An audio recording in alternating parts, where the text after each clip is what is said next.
En una sala baja y estrecha, el capataz de turno sentado en su mesa de trabajo y teniendo delante de sí un gran registro abierto, vigilaba la bajada de los obreros en aquella fría mañana de invierno. Por el hueco de la puerta se veía el ascensor aguardando su carga humana que, una vez completada, desaparecía con él, callada y rápida, por la húmeda abertura del pique. Los mineros llegaban en pequeños grupos, y mientras descolgaban de los ganchos adheridos a las paredes sus lámparas, ya encendidas, el escribiente fijaba en aquellos una ojeada penetrante, trazando con el lápiz una corta raya al margen de cada nombre. De pronto, dirigiéndose a dos trabajadores que iban presurosos hacia la puerta de salida, los detuvo con un ademán, diciéndoles: «Quédense ustedes». Los obreros se volvieron sorprendidos, y una vaga inquietud se pintó a sus pálidos rostros. El más joven, muchacho de 20 años escasos, pecoso, con una abundante cabellera rojiza, a la que debía el apodo de cabeza de cobre, con que todo el mundo lo designaba, era de estatura baja, fuerte y robusto. El otro, más alto, un tanto flaco y huesudo, era ya viejo de aspecto endeble y achacoso. Ambos con la mano derecha sostenían la lámpara y con la izquierda su manojo de pequeños trozos de cordel, en cuyas extremidades había atados un botón o una cuerda de vidrio de distintas formas y colores. Eran los tantos o señales que los farreteros sujetaban dentro de las carretillas de carbón para indicar arriba su procedencia. La campana del reloj, colgado en el muro, dio pausadamente las 6. De cuando en cuando, un minero jadeante se precipitaba por la puerta, descolgaba su lámpara y con la misma prisa abandonaba la habitación, lanzando al pasar junto a la mesa una tímida mirada al capataz, quien, sin despegar los labios, impasible y severo, señalaba con una cruz el nombre del rezagado. Después de algunos minutos de silenciosa espera, el empleado hizo una seña a los obreros para que se acercaran y les dijo: «¿Son ustedes carreteros de la Alta? ¿No es así?» «Sí, señor», respondieron los interpelados. «Siento decirles que se quedan sin trabajo. Tengo orden de disminuir el personal de esta veta». Los obreros no contestaron, y hubo por un instante un profundo silencio. Por fin el de más edad dijo: «Pero se nos ocupará en otra parte». El individuo cerró el libro con fuerza, y echándose atrás en el asiento con tono serio contestó: «Lo veo difícil. Tenemos gente de sobra en todas las faenas». El obrero insistió: «Aceptamos el trabajo que se nos dé. Seremos torneros, apuntaladores, lo que usted quiera». El capataz movía la cabeza negativamente. «Ya lo he dicho, hay gente de sobra y si los pedidos de carbón no aumentan, habrá que disminuir también la explotación en algunas otras vetas». Una amarga e irónica sonrisa contrajo los labios del minero y exclamó: «Sea usted franco, don Pedro, y díganos de una vez que quiere obligarnos a que vayamos a trabajar al chiflón del diablo». El empleado se irguió en la silla y protestó indignado: «Aquí no se obliga a nadie. Así como ustedes, son libres de rechazar el trabajo que no les agrade. La compañía, por su parte, está en su derecho de tomar las medidas que más convengan a sus intereses». Durante aquella filípica, los obreros con los ojos bajos escuchaban en silencio, y al ver su humilde continente, la voz del capataz se dulcificó. «Pero, aunque las órdenes que tengo son terminantes», agregó, «quiero ayudarles a salir del paso. Hay en el chiflón nuevo, o el del diablo, como ustedes lo llaman, 2 vacantes de barreteros. Pueden ocuparlas ahora mismo, pues mañana sería tarde». Una mirada de inteligencia se cruzó entre los obreros. Conocían la táctica y sabían de antemano el resultado de aquella escaramuza. Por lo demás, estaban ya resueltos a seguir su destino. No había medio de evadirse. Entre morir de hambre o morir aplastado por un derrumbe, era preferible lo último. Tenía la ventaja de la rapidez. ¿Y a dónde ir? El invierno, el implacable enemigo de los desamparados, como un acreedor que cae sobre los haberes del insolvente sin darle tregua ni esperas, había despojado a la naturaleza de todas sus galas. El rayo tibio del sol, el esmaltado verdor de los campos, las alboradas de rosa y oro, el manto azul de los cielos, todo había sido arrebatado por aquel Shylock inexorable que, llevando a la diestra su inmensa talega, iba recogiendo en aquella los tesoros de color y luz que encontraba al paso sobre la faz de la tierra. Las tormentas de viento y lluvia, que convertían en torrentes los lánguidos arroyuelos, dejaban los campos desolados y yermos. Las tierras bajas eran inmensos pantanos de aguas cenagosas, y en las colinas y en las laderas de los montes, los árboles sin hojas ostentaban bajo el cielo eternamente opaco la desnudez de sus ramas y de sus troncos. En las chozas de los campesinos el hambre asomaba su pálida faz a través de los rostros de sus habitantes, quienes se veían obligados a llamar a las puertas de los talleres y de las fábricas en busca del pedazo de pan que le negaba el mustio suelo de las campiñas exhaustas. Había, pues, que someterse a llenar los huecos que el fatídico corredor abría constantemente en sus filas de inermes desamparados, en perpetua lucha contra las adversidades de la suerte, abandonados de todos, y contra quienes toda injusticia e inequidad estaba permitida. El trato quedó hecho. Los obreros aceptaron sin poner objeciones al nuevo trabajo, y un momento después estaban en la jaula, cayendo a plomo en las profundidades de la mina. La galería del Chiflón del Diablo tenía una siniestra fama, abierta para dar salida al mineral de un filón recién descubierto. Se habían en un principio ejecutado los trabajos con el esmero requerido, pero a medida que se ahondaba en la roca, ésta se tornaba porosa e inconsistente. Las filtraciones un tanto escasas al empezar habían ido en aumento, haciendo muy precaria la estabilidad de la techumbre, que sólo se sostenía mediante sólidos revestimientos. Una vez terminada la obra, como la inmensa cantidad de maderas que había que emplear en los apuntalamientos aumentaba el costo del mineral de un modo considerable, se fue descuidando poco a poco esta parte esencialísima del trabajo.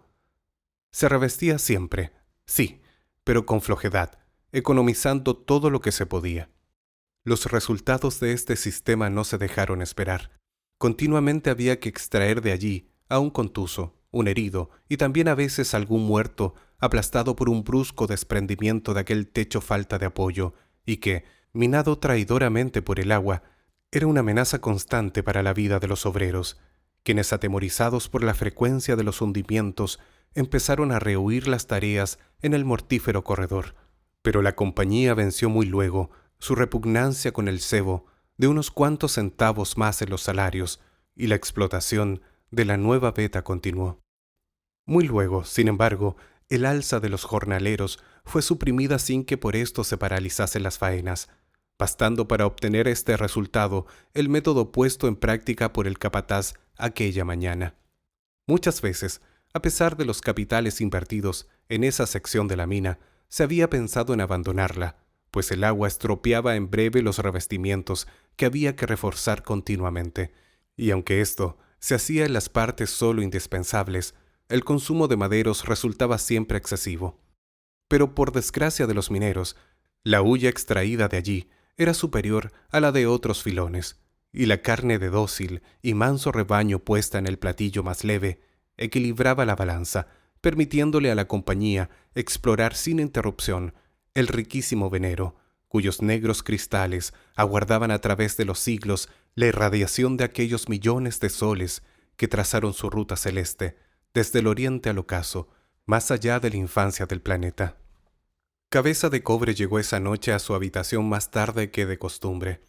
Estaba grave, meditabundo, y contestaba con monosílabos las cariñosas preguntas que le hacía su madre sobre su trabajo del día. En ese hogar humilde había cierta descendencia y limpieza, por lo común desusadas en aquellos albergues donde en promiscuidad repugnante se confundían hombres, mujeres y niños, y una variedad tal de animales que cada uno de aquellos cuartos sugería en el espíritu la bíblica visión del arca de Noé. La madre del minero era una mujer alta, delgada, de cabellos blancos. Su rostro muy pálido tenía una expresión resignada y dulce que hacía más suave aún el brillo de sus ojos húmedos, donde las lágrimas parecían estar siempre prontas a resbalar. Llamábase María de los Ángeles. Hija y madre de mineros, terribles desgracias le habían envejecido prematuramente. Su marido y 2 hijos muertos, unos tras otros, por los hundimientos y las explosiones del Grisú, fueron el tributo que los suyos habían pagado a la insaciable avidez de la mina. Solo le restaba aquel muchacho por quien su corazón, joven aún, pasaba en continuo sobresalto. Siempre temerosa de una desgracia, su imaginación no se apartaba un instante de las tinieblas del manto carbonífero que absorbía aquella existencia que era su único bien, el único lazo que la sujetaba a la vida. ¿Cuántas veces, en esos instantes de recogimiento, había pensado, sin acertar a explicárselo, en el porqué de aquellas odiosas desigualdades humanas que condenaban a los pobres, al mayor número, a sudar sangre para sostener el fausto de la inútil existencia de unos pocos?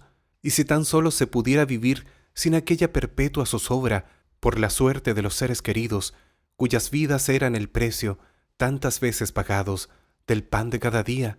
Pero aquellas cavilaciones eran pasajeras, y no pudiendo descifrar el enigma, la anciana ahuyentaba esos pensamientos y tornaba a sus quehaceres con su melancolía habitual. Mientras la madre daba la última mano a los preparativos de la cena, el muchacho sentado junto al fuego permanecía silencioso, abstraído en sus pensamientos. La anciana, inquieta por aquel mutismo, se preparaba a interrogarlo cuando la puerta giró sobre sus goznes y un rostro de mujer asomó por la abertura. «Buenas noches, vecina. ¿Cómo está el enfermo?», preguntó cariñosamente María de los Ángeles. «Lo mismo», contestó la interrogada, penetrando en la pieza. «El médico dice que el hueso de la pierna no ha soldado todavía y que debe estar en la cama sin moverse». La recién llegada era una joven de moreno semblante, demacrado por vigilias y privaciones. Tenía en la diestra una escudilla de hoja de lata y mientras respondía, esforzábase por desviar la vista de la sopa que humeaba sobre la mesa. La anciana alargó el brazo y cogió el jarro, y en tanto vaciaba en él el caliente líquido, continuó preguntando: «¿Y hablaste, hija, con los jefes? ¿Te han dado algún socorro?». La joven murmuró con desaliento: «Sí, estuve allí. Me dijeron que no tenía derecho a nada, que bastante hacían en darnos el cuarto, pero que si él moría, fuera a buscar una orden para que en despacho me entregaran 4 velas y una mortaja». Y dando un suspiro agregó: «Espero en Dios que mi pobre Juan no nos obligara a hacer ese gasto». María de los Ángeles añadió a la sopa un pedazo de pan y puso ambas manos dádivas en manos de la joven, quien se encaminó hacia la puerta, diciendo agradecida: «La Virgen se lo pagará, vecina». «Pobre Juana», dijo la madre, dirigiéndose a su hijo, que había arrimado su silla junto a la mesa. «Pronto hará un mes que sacaron a su marido del pique con la pierna rota». «¿En qué se ocupaba?». «Era barretero del Chiflón del Diablo». «Ah, sí, dicen que los que trabajan ahí tienen la vida vencida». «No tanto, madre», dijo el obrero. «Ahora es distinto. Se han hecho grandes trabajos de apuntalamientos. Hace más de una semana que no hay desgracias». «Será así como dices, pero yo no podría vivir si trabajaras allá. Preferiría irme a mendigar por los campos. No quiero que te traigan un día como trajeron a tu padre y a tus hermanos». Gruesas lágrimas se deslizaron por el pálido rostro de la anciana. El muchacho callaba y comía sin levantar la vista del plato. Cabeza de Cobre se fue a la mañana siguiente a su trabajo sin comunicar a su madre el cambio de faena efectuado el día anterior. Tiempo de sobra habría siempre para darle aquella mala noticia. Con la despreocupación propia de la edad, no daba gran importancia a los temores de la anciana. Fatalista como todas sus camaradas, creía que era inútil tratar de sustraerse al destino que cada cual tenía de antemano designado. Cuando 1 hora después de la partida de su hijo, María de los Ángeles abría la puerta, se quedó encantada de la radiante claridad que inundaba los campos. Hacía mucho tiempo que sus ojos no veían una mañana tan hermosa. Un nimbo de oro circulaba el disco de sol que se levantaba sobre el horizonte, enviando a torrentes sus vívidos rayos sobre la húmeda tierra, de la que se desprendían por todas partes azulados y blancos vapores. La luz del astro, suave como una caricia, derramaba un soplo de vida sobre la naturaleza muerta. Bandadas de aves cruzaban allá lejos el sereno azul, y un gallo de plumas tornasoladas desde lo alto de un montículo de arena lanzaba una alerta estridente cada vez que la sombra de un pájaro deslizábase junto a él. Algunos viejos, apoyándose en bastones y muletas, aparecieron bajo los sucios corredores, atraídos por el glorioso resplandor que iluminaba el paisaje. Caminaban despacio, estirando sus miembros entumecidos, ávidos de aquel tibio calor que fluía de lo alto. Eran los inválidos de la mina, los vencidos del trabajo. Muy pocos eran los que no estaban mutilados y que no carecían ya de un brazo o de una pierna. Sentados en un banco de madera que recibía de lleno los rayos de sol, sus pupilas fatigadas, hundidas en las órbitas, tenían una extraña fijeza. Ni una palabra se cruzaba entre ellos, y de cuando en cuando, tras una tos breve y cavernosa, sus labios cerrados se entreabrían para dar paso a un escupitajo negro como la tinta. Se acercaba la hora del mediodía, y en los cuartos las mujeres atareadas preparaban las cestas de la merienda para los trabajadores, cuando el breve repique de la campana del arma las hizo abandonar la faena y precipitarse despavoridas fuera de las habitaciones. En la mina el repique había cesado, y nada hacía presagiar una catástrofe. Todo allí tenía el espectro ordinario, y la chimenea dejaba escapar sin interrupción su enorme penacho que se ensanchaba y crecía arrastrado por la brisa que la empujaba hacia el mar. María de los Ángeles se ocupaba en colocar en la cesta destinada a su hijo la botella de café, cuando la sorprendió el toque de alarma, y, soltando aquellos objetos, se abalanzó hacia la puerta frente a la cual pasaban a escape con las faldas levantadas grupos de mujeres seguidas de cerca por turbas de chiquillos que corrían desesperadamente en pos de sus madres. La anciana siguió aquel ejemplo. Sus pies parecían tener alas. El aguijón del terror galvanizaba sus viejos músculos y todo su cuerpo se estremecía y vibraba como la cuerda del arco en su máximum de tensión. En breve se colocó en primera línea y su blanca cabeza herida por los rayos del sol parecían atraer y precipitar tras de sí la masa sombría del harapiento rebaño. Las habitaciones quedaron desiertas. Sus puertas y ventanas se abrían y cerraban con estrépito, impulsadas por el viento. Un perro atado en uno de los corredores, sentado en sus cuartos traseros, con la cabeza vuelta hacia arriba, dejaba oír un aullido lúgubre como respuesta al plañidero clamor que llegaba hasta él, apagado por la distancia. Solo los viejos no habían abandonado su banco calentado por el sol, y mudos e inmóviles seguían siempre en la misma actitud, con los turbios ojos fijos en un más allá invisible, y ajenos a cuanto no fuera aquella férvida irradiación que infiltraba en sus yermos organismos un poco de aquella energía y de aquel tibio calor que hacía renacer la vida sobre los campos desiertos, como los polluelos que, percibiendo de improviso el rápido descenso del gavilán, corren lanzando pitíos desesperados en busca de un refugio bajo las plumas erizadas de la madre. Aquellos grupos de mujeres con las cabelleras destrenzadas, que gimoteaban fustigadas por el terror, aparecieron en breve bajo los brazos desencarnados de la cabria, empujándose y estrechándose sobre la húmeda plataforma. Las madres apretaban a sus pequeños hijos, envueltos en sucios harapos, contra el seno semidesnudo, y un clamor que no tenía nada de humano brotaba de las bocas entreabiertas, contraídas por el dolor. Una recia barrera de maderos defendía por un lado la abertura del pozo, y en ella fue a estrecharse parte de la multitud. En el otro lado unos cuantos obreros con la mirada hosca, silenciosos y taciturnos, contenía las apretadas filas de aquella turba que ensordecía con sus gritos, pidiendo noticias de sus deudos, del número de muertos y del sitio de la catástrofe. En la puerta de los departamentos de las máquinas se presentó con la pipa entre los dientes uno de los ingenieros, un inglés corpulento, de patillas rojas, y con la indiferencia que da la costumbre, paseó una mirada sobre aquella escena. Una formidable imprecación lo saludó, y centenares de voces aullaron: ¡Asesinos! ¡Asesinos! Las mujeres levantaban los brazos por encima de sus cabezas y mostraban los puños ebrias de furor. El que había provocado aquella explosión de odio lanzó al aire algunas bocanadas de humo y, volviendo la espalda, desapareció. Las noticias que los obreros daban del accidente calmó un tanto aquella excitación. El suceso no tenía las proporciones de las catástrofes de otras veces. Solo había 3 muertos de quienes se ignoraban aún los nombres. Por lo demás, y casi no había necesidad de decirlo, la desgracia, un derrumbe, había ocurrido en la galería del Chiflón del Diablo. donde se trabajaba ya hacia 2 horas en extraer las víctimas, esperándose de un momento a otro la señal de izar en el departamento de las máquinas. Aquel relato hizo nacer la esperanza en muchos corazones devorados por la inquietud. María de los Ángeles, apoyada en la barrera, sintió que la tenaza que mordía sus entrañas aflojaba sus férreos garfios.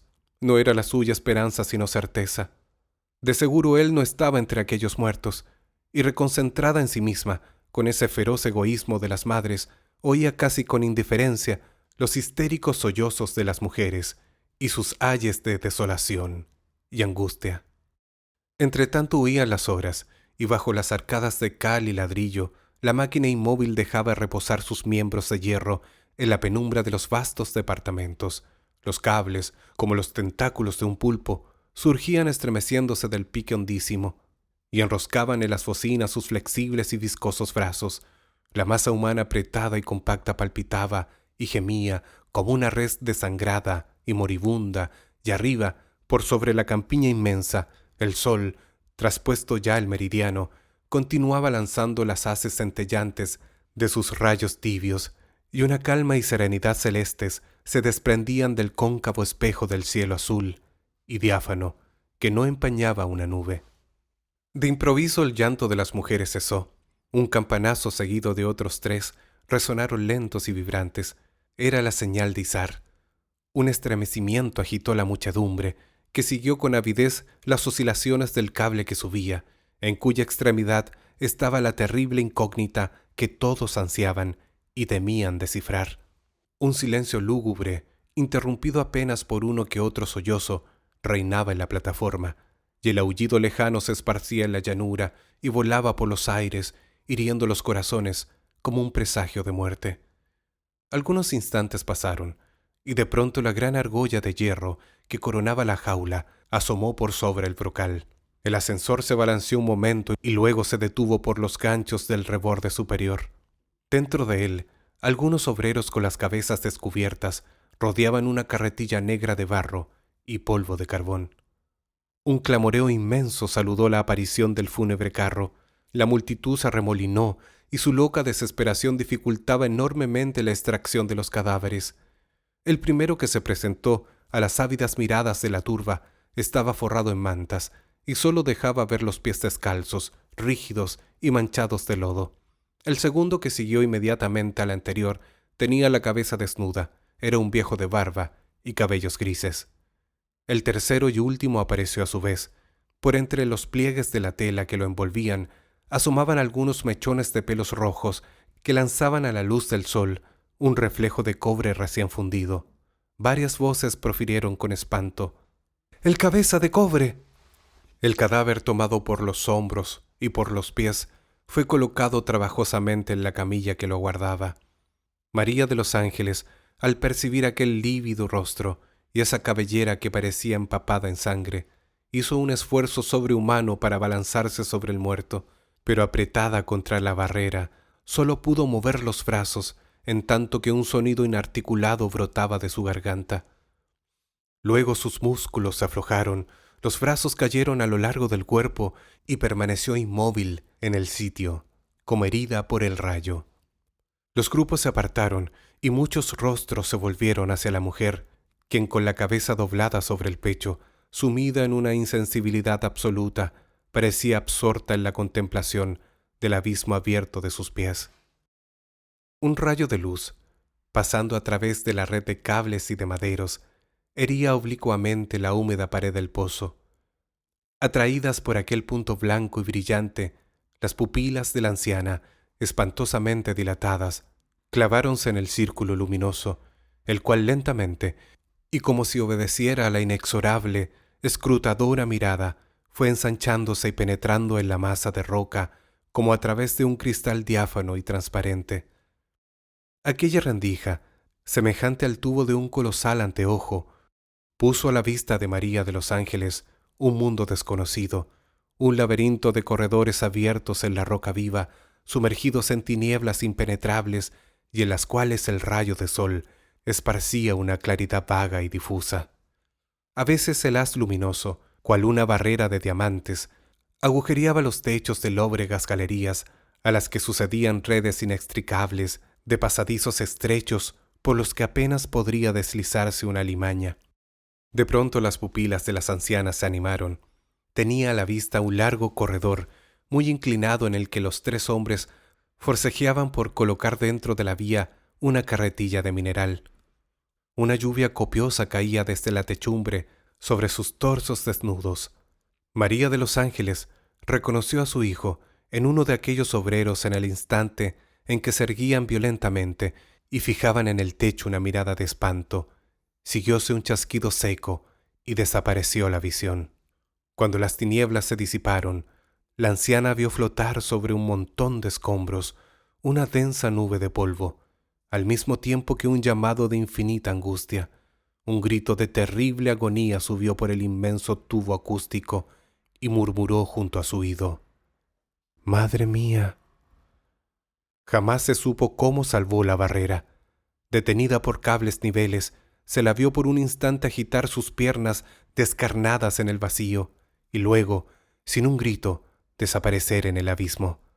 Algunos segundos después, el ruido sordo, lejano, casi imperceptible, brotó de la hambrienta boca del pozo, de la cual se escapaban bocanadas de tenues vapores. Era el aliento del monstruo, ahito de sangre, en el fondo de su cubil.